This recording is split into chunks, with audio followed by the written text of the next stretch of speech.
Pai, do Filho e do Espírito Santo. Amém. Proclamação do Evangelho de Jesus Cristo segundo Marcos. Naquele tempo, Jesus atravessou de novo numa barca para outra margem.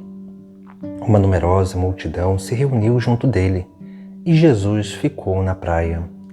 Aproximou-se então um dos chefes da sinagoga, chamado Jairo. Quando viu Jesus, caiu aos seus pés e pediu com insistência: "Minha filha está nas últimas. Vem e põe as mãos sobre ela, para que ela sare e viva." Jesus então o acompanhou. Uma numerosa multidão o seguia e o comprimia.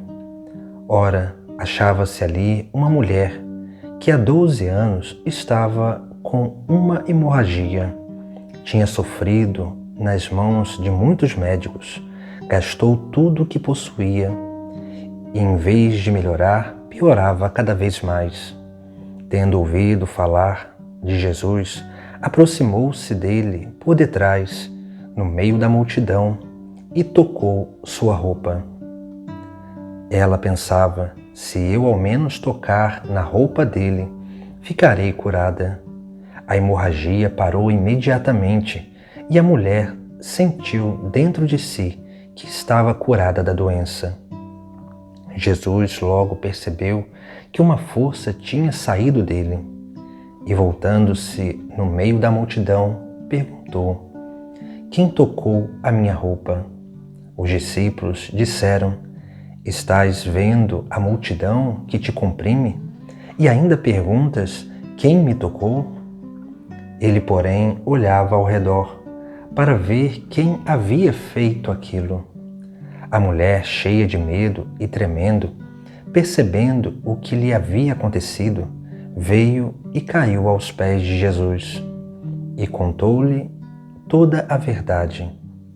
Ele lhe disse: "Filha, a tua fé te salvou. Vai em paz e fica curada dessa doença." Ele estava ainda falando quando chegaram alguns da casa do chefe da sinagoga e disseram a Jairo: "Tua filha morreu.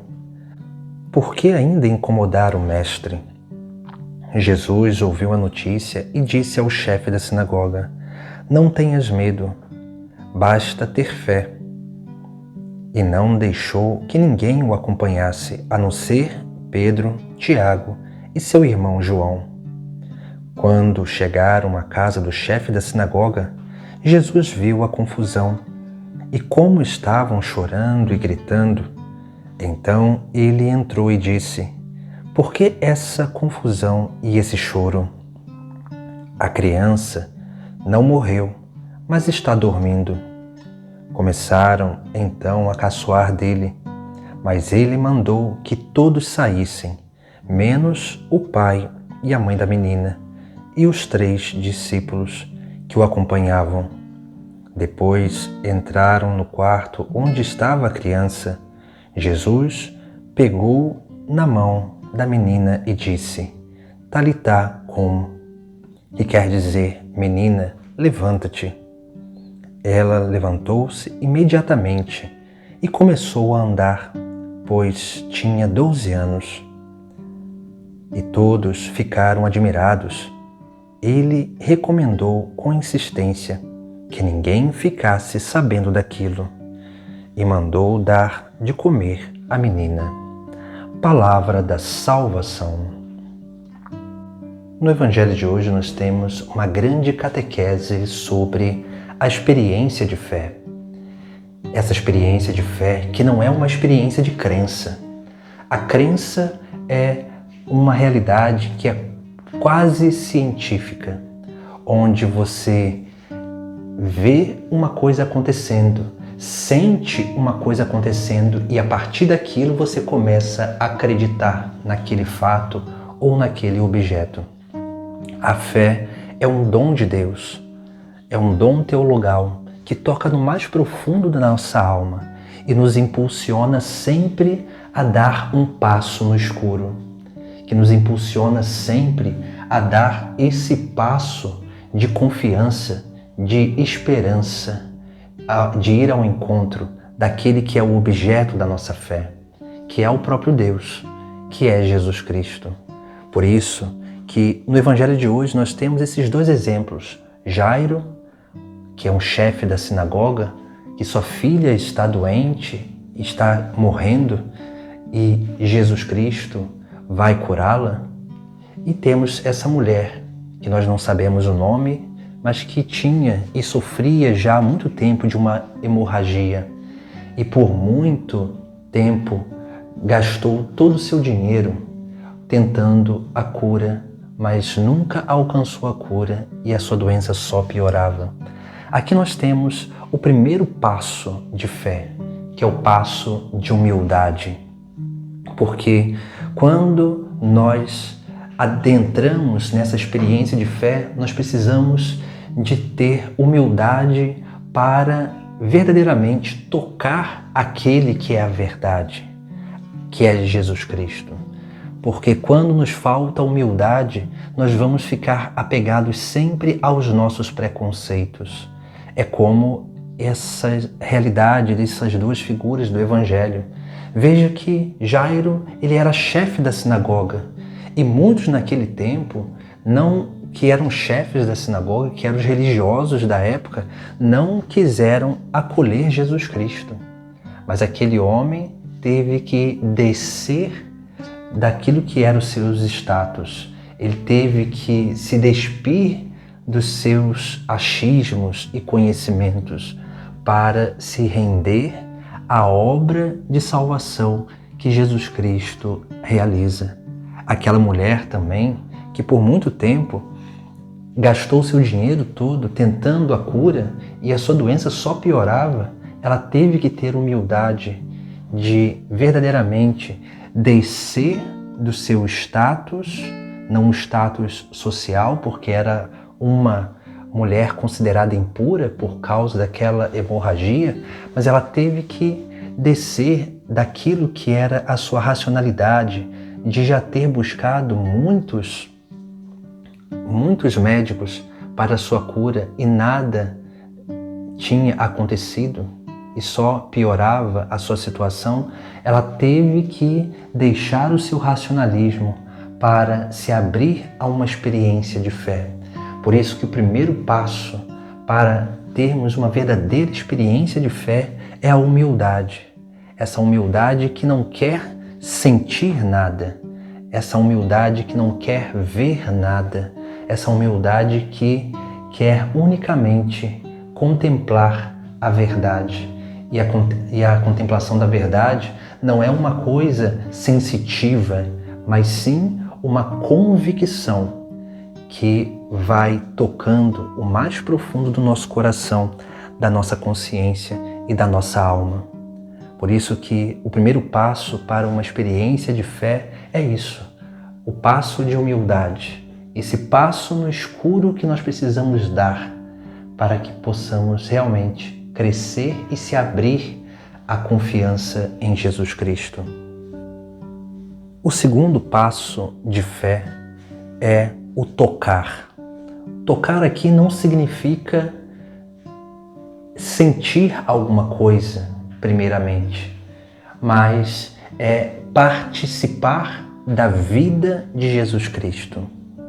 Por isso que esse homem que era chefe da sinagoga, ele vai ao encontro de Cristo, ele chama Jesus Cristo à sua casa para participar da sua vida, para participar dessa obra de salvação.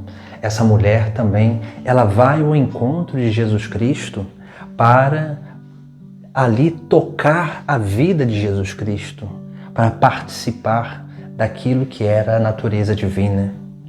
Veja que o tocar, ele não é um gesto sensitivo, mas sim uma experiência onde nós vamos tocando os mistérios de Cristo no decorrer da nossa vida.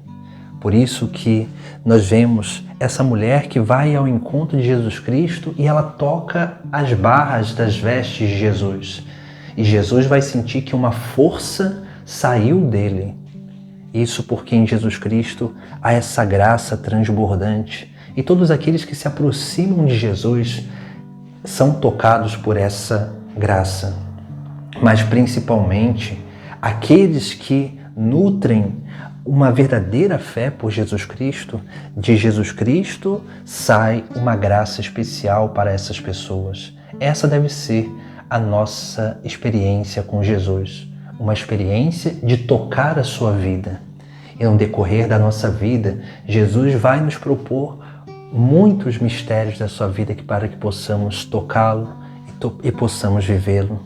O mistério da paixão, o mistério da ressurreição, o mistério da transfiguração, onde nós vamos adentrando nessa nuvem misteriosa para contemplar e conhecer a Deus cada vez mais profundamente. O mistério da sua natividade, da sua simplicidade, humildade e muitos outros mistérios, onde Jesus Cristo ele vai nos propondo essa experiência. Por isso que a vida de fé, essa experiência de fé é verdadeiramente não uma experiência de sentimentalismos e coisas emocionais, mas sim uma experiência verdadeira, onde nós crescemos num convívio, numa amizade, numa participação de vida. E essa participação de vida vai, sim, nos levando ao terceiro passo dessa experiência de fé, que é a cura das nossas debilidades, primeiramente espirituais, depois das debilidades da nossa alma e, por fim, se for para a salvação das almas, a cura das debilidades corporais. Por isso que essas três realidades, onde Jesus Cristo exerce o seu poder e a sua cura, vai dia após dia fazendo com que nós possamos ser libertos e curados de todos os malefícios, de tudo aquilo que pode nos roubar a salvação, que pode nos levar à morte. Por isso que esse último passo é a experiência da cura. Porque, primeiramente, a primeira cura que nós precisamos é a cura de sentido para a nossa vida, que está no nosso âmbito espiritual. Por isso que Jesus Cristo, como remédio que cura esse âmbito da nossa vida, ele nos anuncia o reino dos céus, que é o fim último da nossa vida. Na nossa alma, Jesus Cristo, ele realiza uma obra de cura também, porque depois que nós inclinamos a nossa vida para o reino dos céus, essa cura na nossa alma, ela vai acontecendo tocando as nossas faculdades, trazendo cada vez mais iluminação à nossa consciência. Ela vai purificando a nossa memória e vai reordenando aquilo que são as realidades básicas e essenciais da nossa vida. Vai cada vez mais reordenando e inclinando a nossa vontade para fazer a vontade de Deus. Essa é uma grande cura que nós precisamos no nosso interior. E tudo isso vai nos dando capacidade de ressignificar muitas coisas na nossa vida. Essa é uma verdadeira experiência de fé. A última cura, que é a cura do nosso corpo, essa cura ela pode acontecer se realmente essa cura for nos levar à salvação. Porque toda cura corporal ela é um sinal para a salvação de outros. Toda cura corporal ela nos leva e nos impulsiona a anunciar aquele que realizou todas as coisas. Por isso que Jesus Cristo, no Evangelho, vai dizer àquela mulher, para que ela possa ir, que ela possa realmente ir em paz, porque a sua fé havia salvado. E essa experiência que todos nós precisamos ter, para que possamos receber a cura que vem através da fé, precisamos realmente ter essa experiência viva com Jesus Cristo. De primeiro, ter humildade. de ir ao encontro em Jesus Cristo. Depois, tornar-se capaz de tocar a sua vida, para que, por fim, Jesus Cristo, pelo dom da fé, possa realizar essa grande obra de salvação, de cura e libertação na nossa vida interior. Essa é a verdadeira experiência de fé, para que assim possamos realmente ser um grande sinal de Deus e não possamos ficar indo ao encontro de Cristo por uma crença, mas sim por uma convicção que não parte da nossa razão, mas parte do mais profundo do nosso coração, de uma convicção viva, de uma fé viva que tem em Jesus Cristo o seu único bem, o seu único fim, aquilo que realmente é o único objetivo, porque Ele é o único caminho que nos leva ao Pai do céu, que nos leva ao reino dos céus. Em nome do Pai, do Filho e do Espírito Santo. Amém.